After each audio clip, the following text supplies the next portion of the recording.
Hello, my beautiful buds.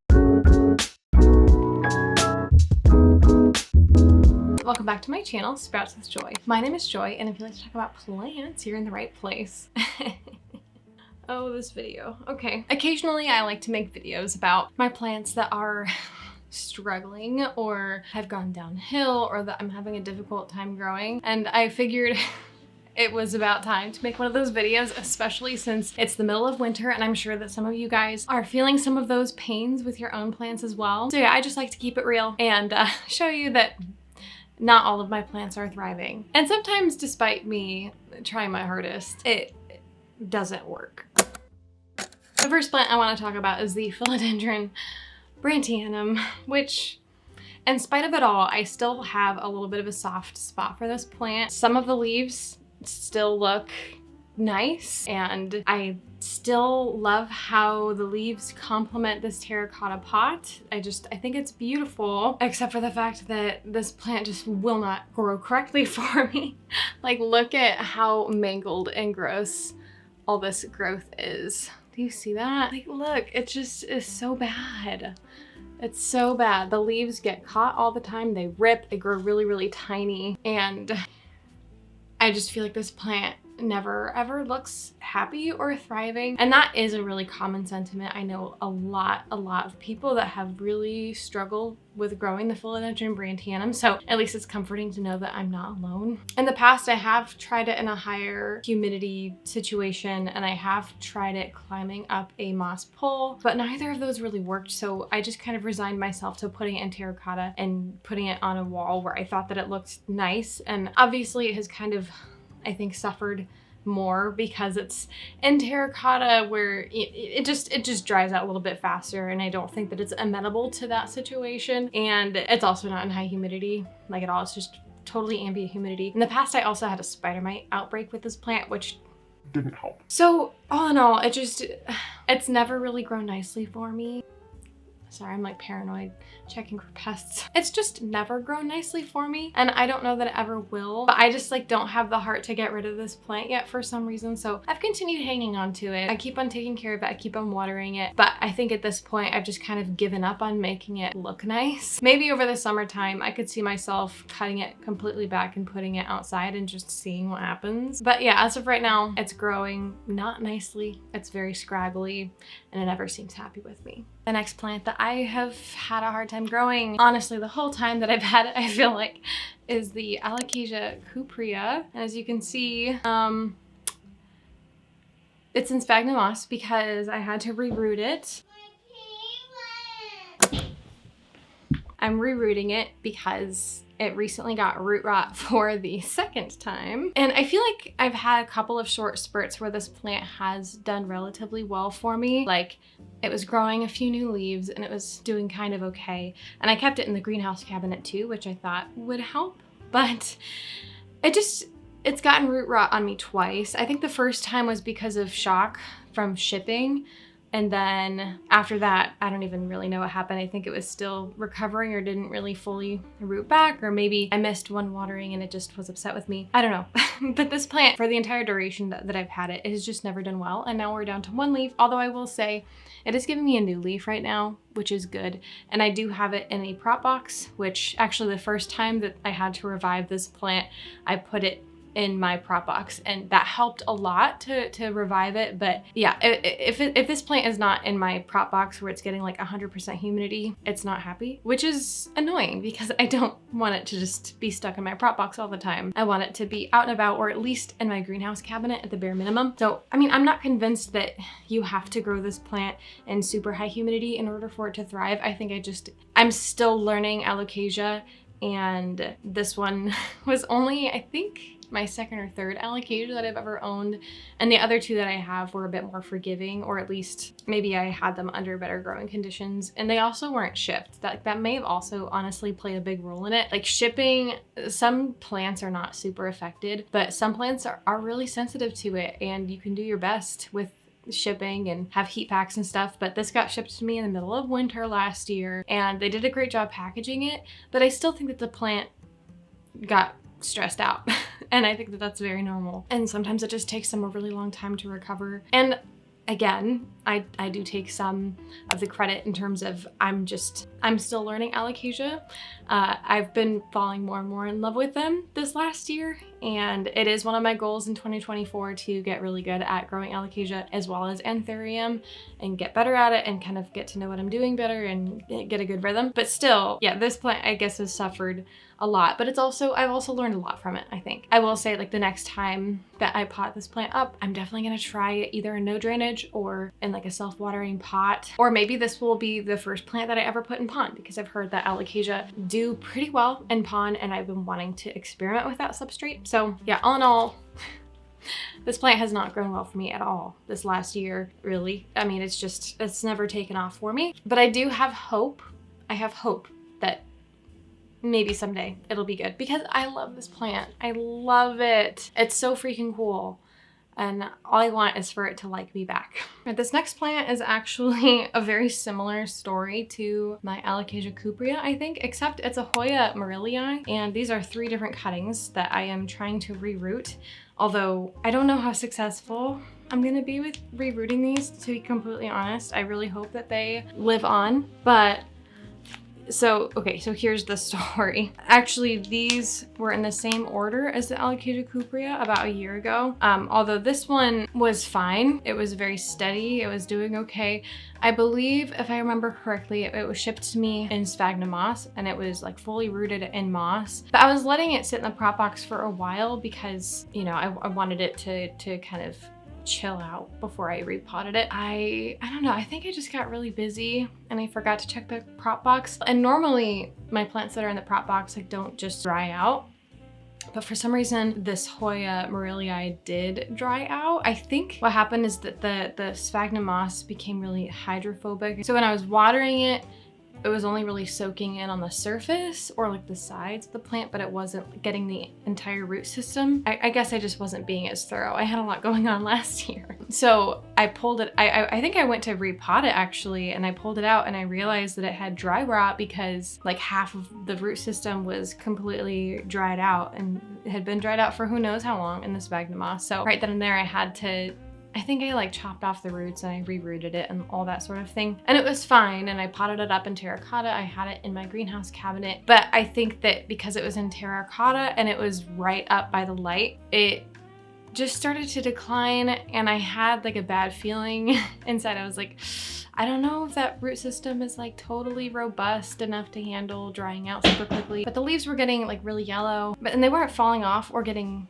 shriveled, but I knew from experience that these leaves tend to look nice for a long time, even if the root system is suffering. So I unpotted it. I realized, sure enough, I had dry rot yet again, because I think it was up too close to the light and it was in terracotta. And I think I just got lax with it because it was in my greenhouse cabinet, so I felt like it was fine. But I guess there were a few waterings where there was just like too much space between waterings. So I chopped it up again.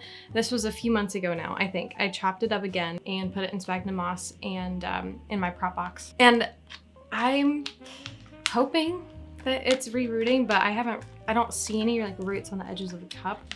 So let me investigate right now, because this plant has never totally thrived for me. I think I've maybe gotten 2 new leaves from it total. Okay, so there is one root right here that I can see.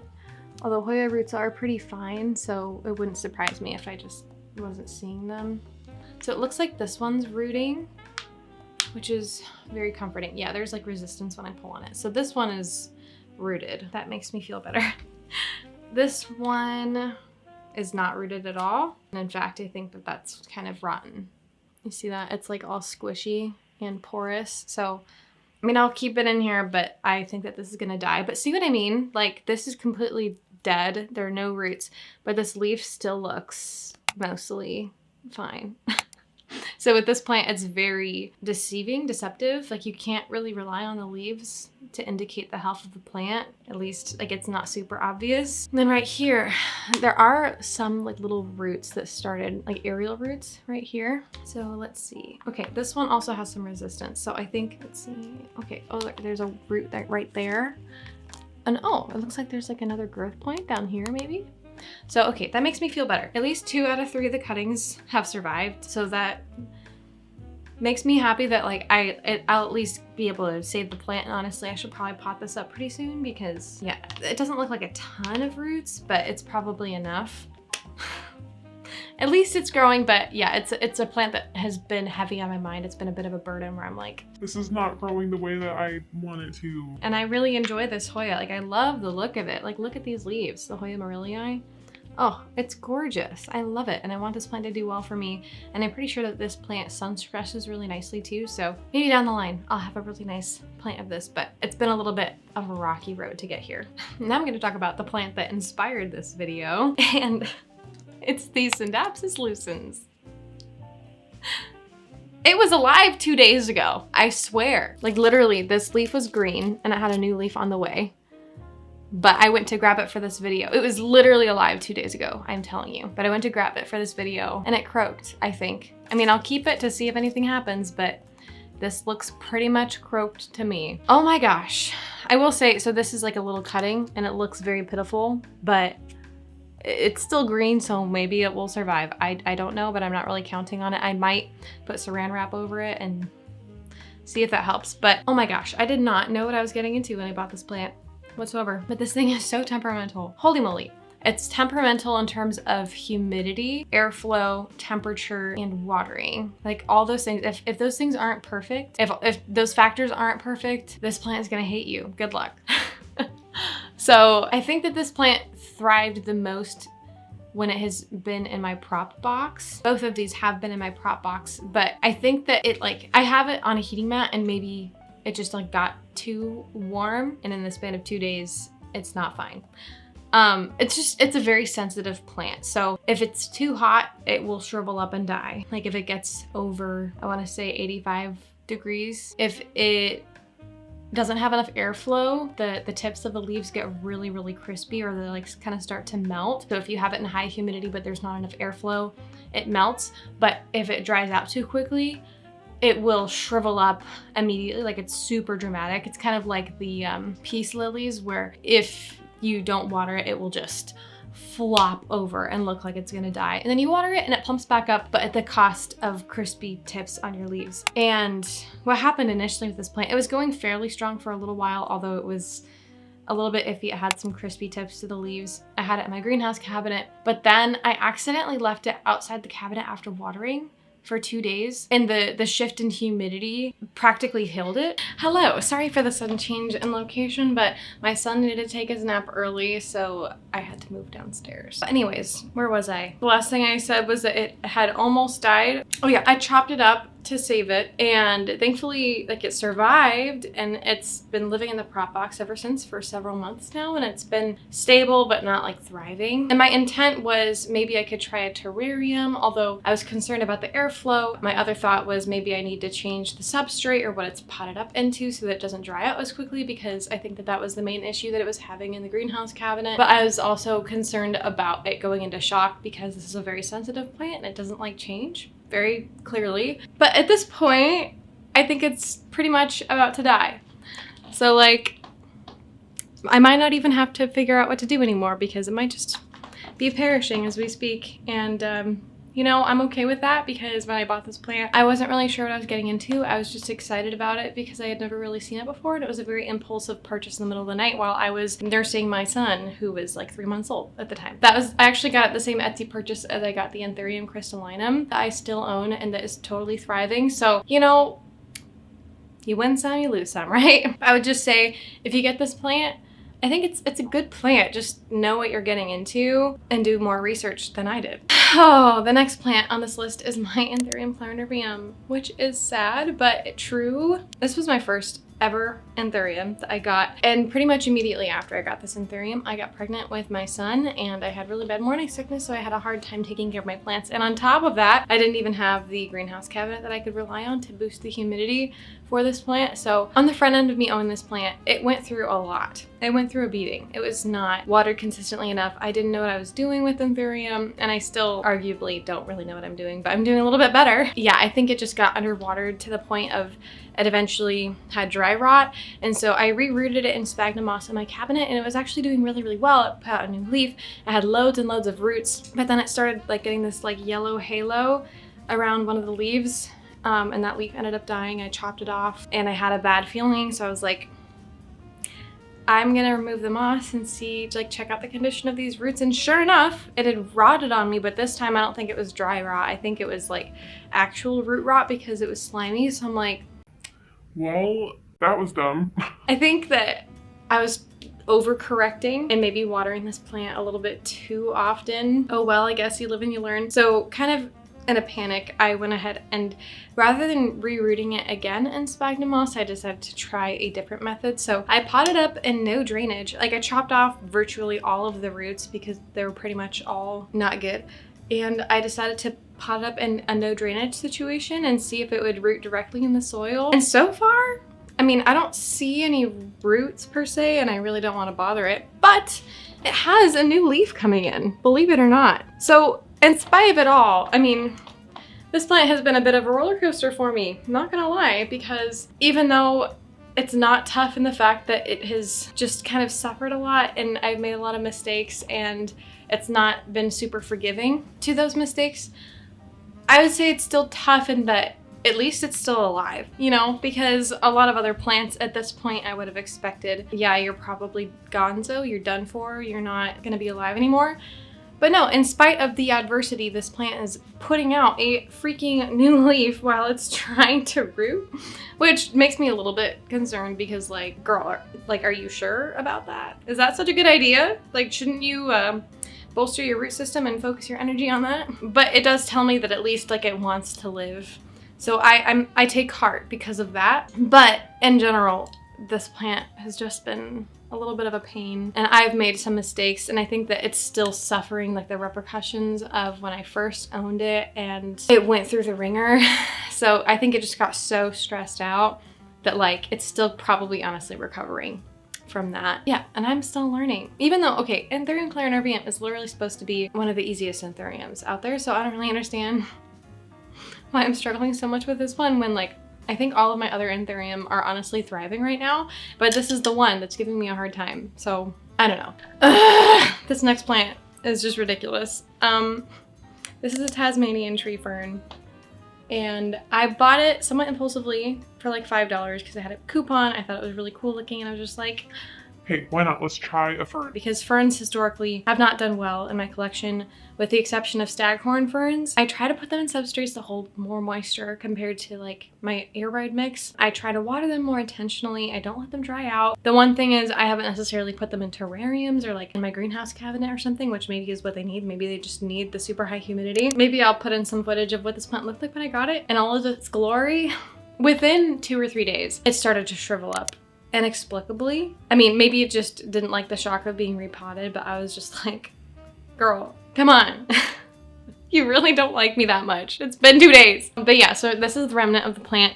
It's still alive because last week a new frond started growing. I think it may have been this one. Yeah, this was all new growth that started coming out. And there had been a comment that was like, hey, you know, just give the fern a chance to acclimate to your environment, because sometimes they can be like a little bit finicky initially, but then they do fine and they're fine. They just need to like grow in your environment, which in my experience with the Marantisiae family, that has been really consistent. So I was like, okay, yes, I believe that and I trust that. And I'm not saying that that is incorrect, but as a testament to how much ferns don't like me, apparently. This was the new growth, and I was so excited about it. And yesterday when I checked on it again,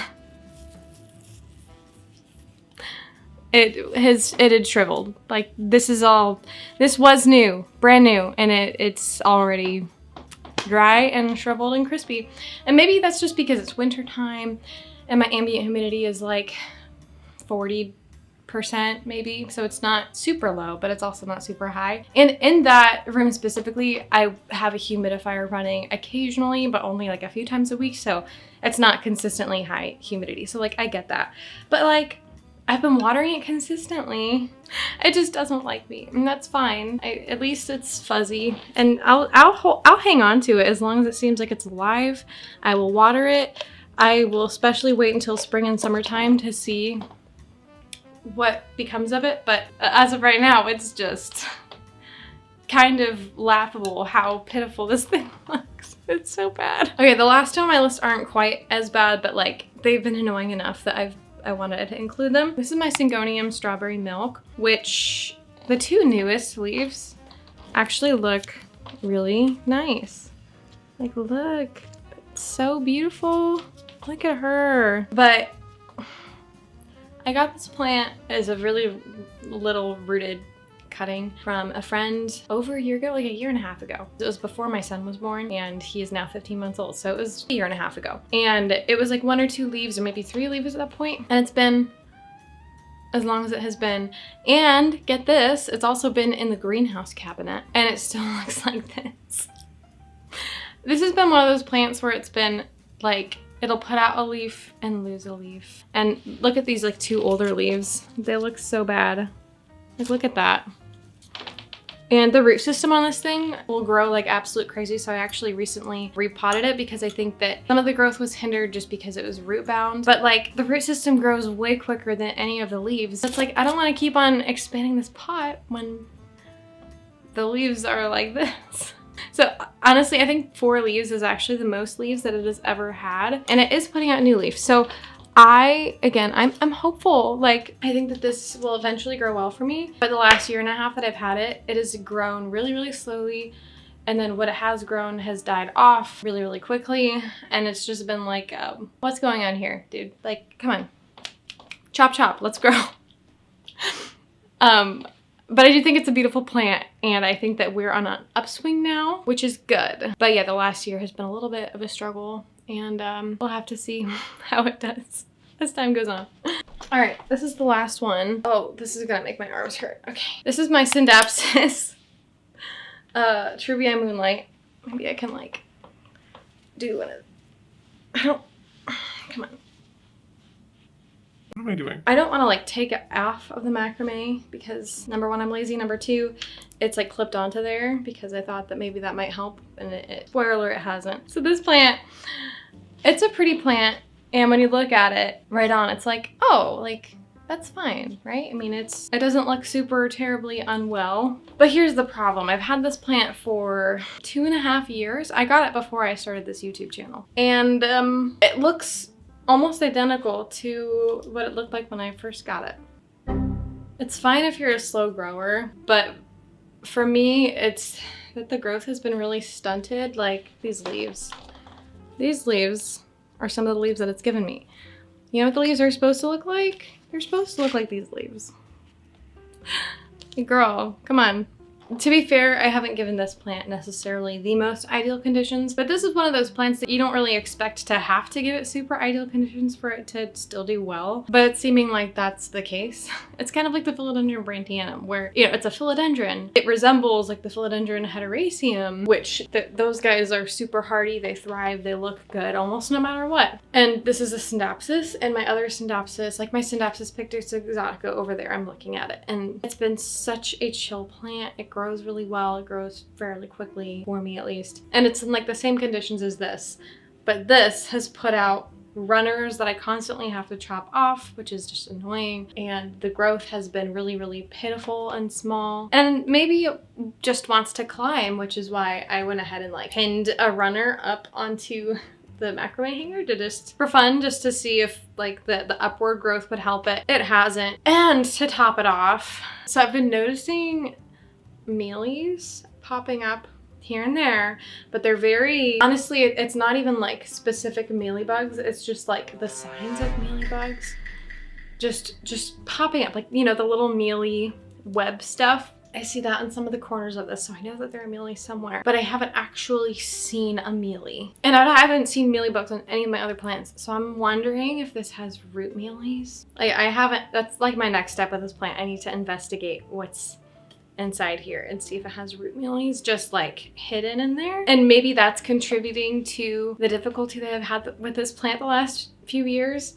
Or maybe it's not. Maybe it's just a really slow grower and puts out runners. I mean, let me know what your experience has been. But like, yeah, so far, this plant has been a little bit exasperating. I loved it when I initially got this plant. And I think that this plant was actually super, super popular and hyped when it first came out. Now it's really common and accessible. But I also wonder if it's decreased in popularity because it hasn't grown well for many people. Kind of like similar for me. So I don't know. Let me know if you have a Synapsis Truvii Moonlight, like how this plant has grown for you. I think it has root mealies, or mealy somewhere, and I've treated it multiple times. That's the thing too. I've like sprayed it down. I've added systemic to the soil. I've tried things, believe me, but like it just, none of it has really, like I'll think that they've gone away and I won't notice them for weeks, and then I'll see like the little powdery white residue in the corners again. I'm just like, dude, what? I know it's not the plant's fault if it has pests. But come on. Yeah, that's just been my experience so far. It just has been lackluster. I've had a really hard time growing it to make it beautiful. I mean, again, it's not like a train wreck. It still looks fine hanging in my house, but it is never, it just never really catches my eye because I feel like it's never doing anything good or interesting. And it's sad because objectively speaking, I really like the way that this plant looks, but subjectively speaking, my experience has been not good. I think that that's all of them. I'm sure if I were to look through my collection, I would find a few more, but as I was making my list, those were the ones that really stood out to me. There's plants that have been irking me, plants that have had a hard time growing under my care, plants that are having difficulties or struggles. So yeah, again, we're just keeping it real. If you can relate, please feel free to leave a comment down below. Let me know if you have any plants that are just like not doing well this winter. We can all like get it out. It's community catharsis, okay? Like we can all just rant about the plants that are like, just grow well for me, please, okay? So yeah, I hope that you enjoyed this video. Subscribe if you want to, and I hope that you have a wonderful and blessed day. Bye-bye.